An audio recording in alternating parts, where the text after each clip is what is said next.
Today I will be interviewing Sister Judith Schmelz. Sister Judith is a religious sister of mercy from Baltimore, Maryland. Is that correct? That's correct. Yes, from the USA, who ministers with the Sisters of Mercy in Guyana. Sister Judith has been in Guyana for quite some time now. Sister, how long have you been here? I've been here for 19 years. 19 years, but sadly it is now time to say goodbye. Yes, as you can hear, goodbye, because Sister Judith will be leaving us later on this month. So we just wanted to make this video of appreciation to her for all the work that she has done that I'm sure not a lot of the Catholic community in Guyana is not aware of. So Sister, thanks for having us this morning and allowing us to do this. Oh, thank you. Yes. So firstly, if you can just tell us a little bit about yourself and your background. What would you like to know? Okay, where were you born? How long have you been a Sister of Mercy? I've been a Sister of Mercy for almost 75 years. 75 years, yes. How old are you now, Sister? I'm 94. 94 years old. It's a big number. Yes, yes. So you have been in Guyana for 19 years. I mean, that's a long time. Can you tell us a bit more of the ministries that you worked on while you were here? Well, interestingly enough, I seem to have done a little of this, a little of that, and I was in so many things. It's hard to keep how hard count. to start. The place that I have been most consistently from the first time I came here to even up until now is at Mercy Wings, Okay. where I taught, and then I did some tutoring, and I especially worked with those who were illiterate. Yeah. And we had some children who came there who had never ever been to school before, and so you start from ground zero and try to help them to learn to read, because reading is such an important skill no matter what else you do. Yes.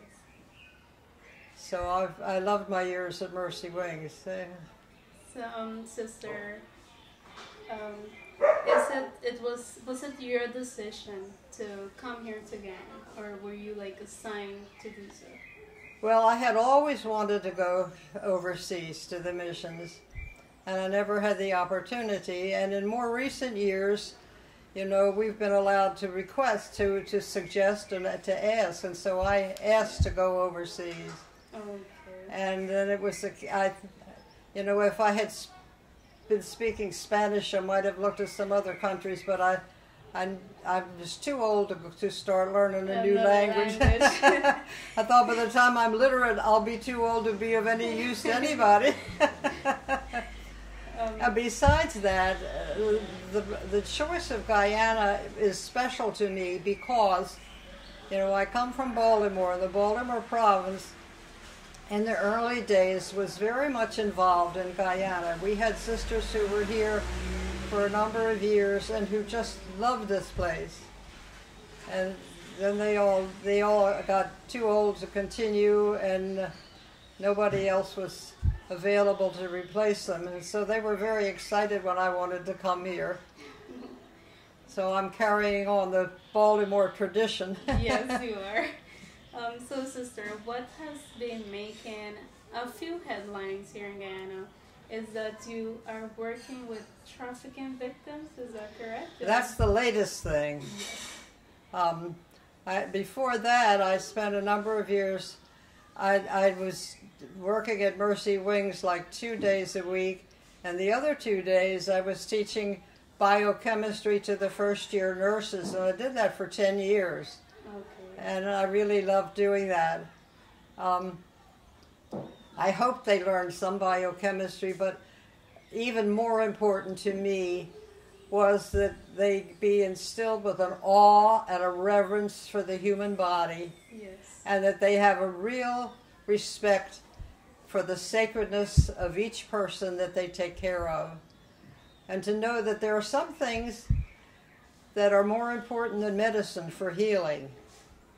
And so the manner in which they treat these patients is very, very significant.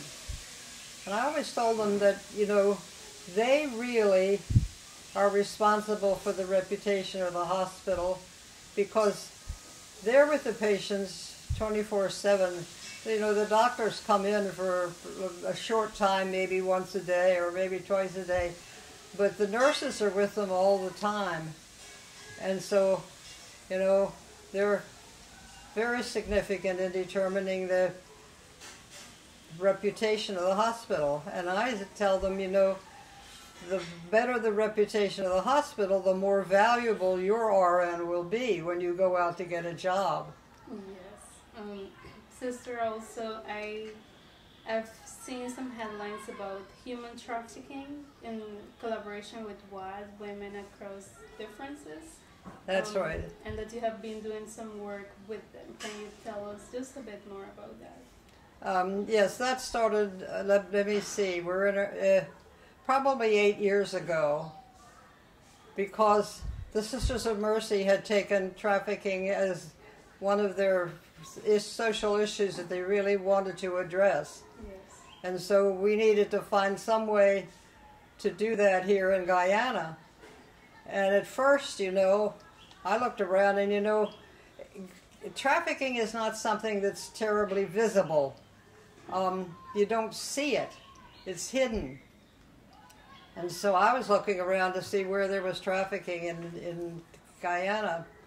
And while I was trying, I decided that what we needed to do was to have a conference to bring people together to educate ourselves and raise our own consciousness about trafficking so that we could figure out how best to address the problem. And while I was working on this, there was an article in the newspaper about Simona Brooms, who founded and was the president at that time of the Guyana Women Miners Organization. And so I got to meet Simona and talk with her, and we got to be good friends. And so I invited her to be the guest speaker at the conference. And our local bishop came among the many other people. It was well attended. And Simona speaks so well right from the heart. She doesn't need any notes or anything. And one of the things that she talked about was that when the Guyana women miners rescue these young women and bring them into Georgetown, they have no place to put them. You know, they have to find somebody who will take them in for a night or so until they can figure out what to do with them. So here we are with the building, and things took off from there. So we had to raise the money to renovate the building, to furnish it, and to equip it. And we had to put guards there because it had been very badly vandalized, and we didn't want the vandals to destroy whatever we were doing. So we opened 5 years ago. We're in our 5th year of operation now. Okay. And we work closely with the government because the government is responsible for all the young women who were trafficked. Yes. And they have a say about a lot of things, and we need to follow their directions. So we have a lovely house, and you know, when these young women come to us, sometimes they'd rather not be there. Well, they're teenagers, most of them, and they miss their home. They miss their mothers. They want to be home. And we would like to be able to send them home, too, when it's appropriate, but we don't have that authority. We can only take care of them until the government works out the details and isn't able to integrate them back into their families. So while they're here, we try to provide them with a pleasant place. It's a nice house. They get fed 3 meals a day. They get all their needs taken care of. Many of them, we try to get them back into education if that's where they belong. Or some of them need to learn new skills. And so we get them into programs to help them And I tell them, you know, use this time well. I know you don't want to be here, you want to be home. We understand that. But we're not the enemy. We're your friends. We care about you. And we want what's going to be best for you. So if you can try to use this time in a way that will help you when you do go home, you know, have a plan in mind. Decide what it is you want to do with your life. You have the leisure right now to think about that. What do you want to do with your life? What do you want to be? What do you need to do that? What education do you need, or what kind of training do you need? So that you have a goal, and that gives you something to look forward to. So it's been a really interesting experience. It's a hard population to work with. These girls have suffered so much, and as I say, they just want to go home and be with their families. Sister, if anyone who is watching has any questions, any more questions, or suspect that somebody is being trafficked, or they have some information, or how can they help? Who can they contact? Well, because the government is in charge, Yes. The police or somebody at the Ministry of Social Protection would be the place to start. Okay. Or you could always call the tip house and talk to this person, the administrator there, to get some help in directing you. I encourage people to become aware of the problem and know what the signs are, so that you can help perhaps to rescue some of these people, or to prevent others from being trafficked. Right. I think it's so important for parents to understand, and for young people to understand. We try to do that. We try to educate them, and one of the ways we can do that is through programs like Mercy Wings, Yes. where we have a large number of young people, and we try to educate them to know how to protect themselves from something like that. It's a terrible kind of slavery, worse than the other kind of slavery was, because it destroys the person's dignity and kind of destroys their lives.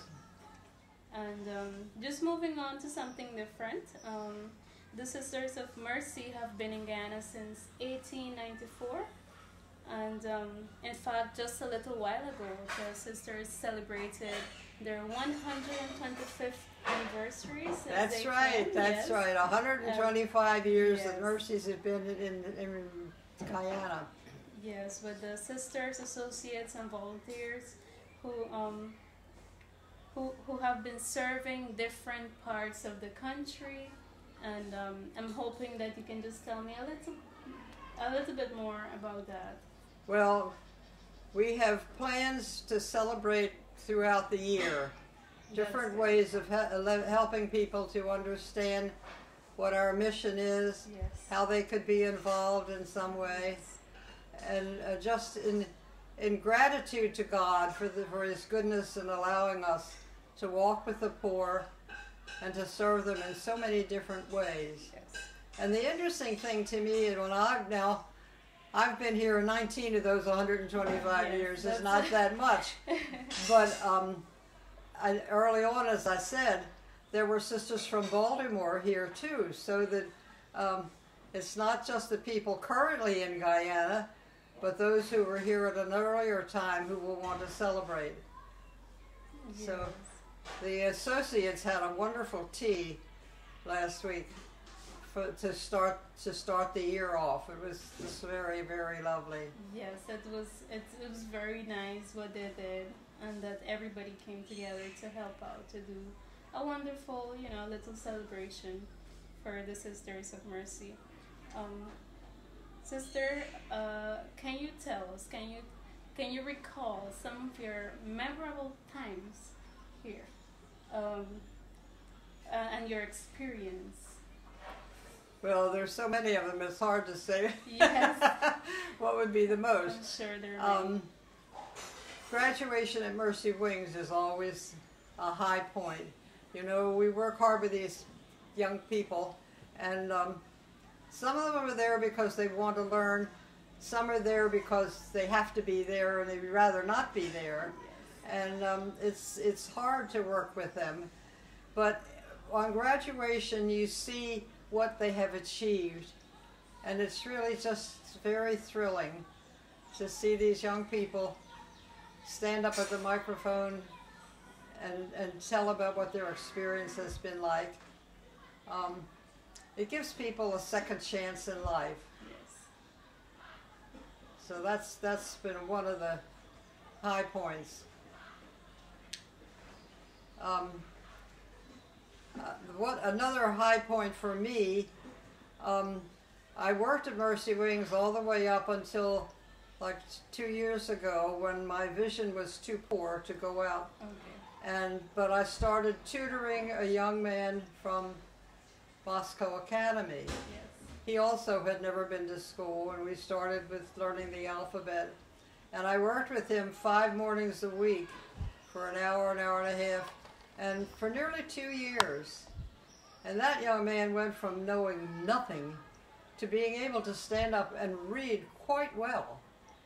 So that is, I had a little graduation ceremony for him. It was the shortest graduation in history. It took about 15 minutes, and he got a certificate, and he stood up and read for the audience, and he was so proud of himself, and he had a reason to be. Yes.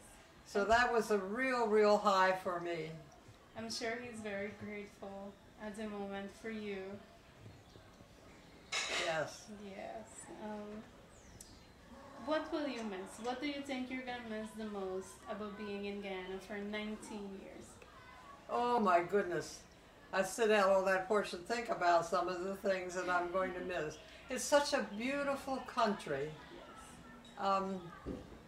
I love it, and the people are so beautiful. I've met so many really outstanding people in the work that I've done, and I just rejoice in that. I guess one of the things I want to do is just to thank people for the welcome that I received. It's like they just opened their arms and welcomed me. Here I was, a 75-year-old woman, and you know, I don't know what they were expecting or what they thought I was going to do. I didn't know what I was going to do either. I really came thinking that, you know, if I had been younger, I would have done a lot of things that I was no longer able to do. But I wanted to walk with the poor, and I figured the one gift I had to offer was the gift of my presence. Yes. Even if I didn't do anything else. And sometimes those things can be very significant in people's lives. To know that somebody else cares and shares in their problems, even though I can't solve them, I can stand with them and encourage them and pray with them and work with them. But of course, when I got here, the sisters had some other ideas. They found plenty of things for me to do. Yes, I'm sure of that. Sister, I'm sure we're going to have a few young people looking at us at the moment, and if there's any young woman out there who might be a bit confused about her vocation or is not too sure about her discernment process, what can you say to them? Because you have been a Sister of Mercy for quite a long time now. So I would invite them to contact the sisters here at Meadowbrook. Yes. And maybe come and visit. Spend some time with us. Get to know some of the sisters and to observe the way we spend our lives and share in that. Seems to me that's a wonderful way to help to resolve the question, what is God calling me to do? Yes. I know for me it has been just an extraordinarily wonderful experience And, to be able to give my life to God yes. in this way. Yes. And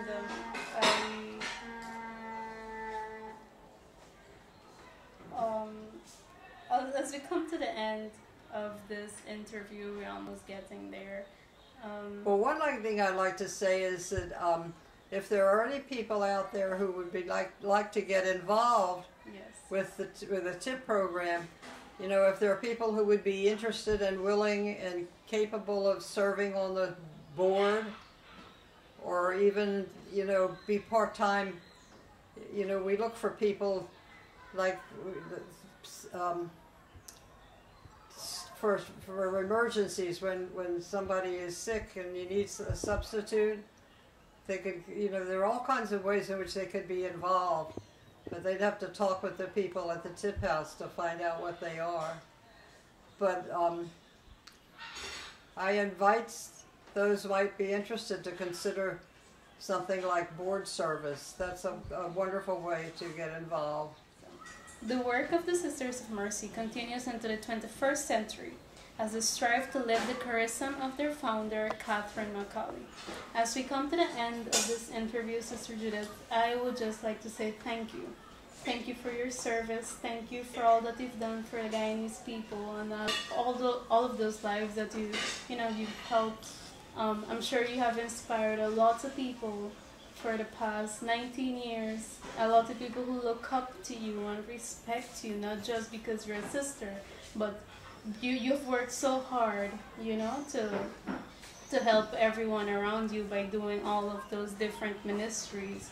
So we just want to thank you for your service. We wish you a very safe travels home. You know, may God continue to bless you and that you stay healthy. You know, to see many more years ahead of you, and hopefully come back to see us soon. Yeah. Not too soon, but I will take Guyana with me in my heart. And we will surely miss you, dearly, sister. So once again, thank you for doing this interview with me, and we wish you all the best. And thank you so much. Years to come. Thank you, sister. All right. God bless you. Thank you.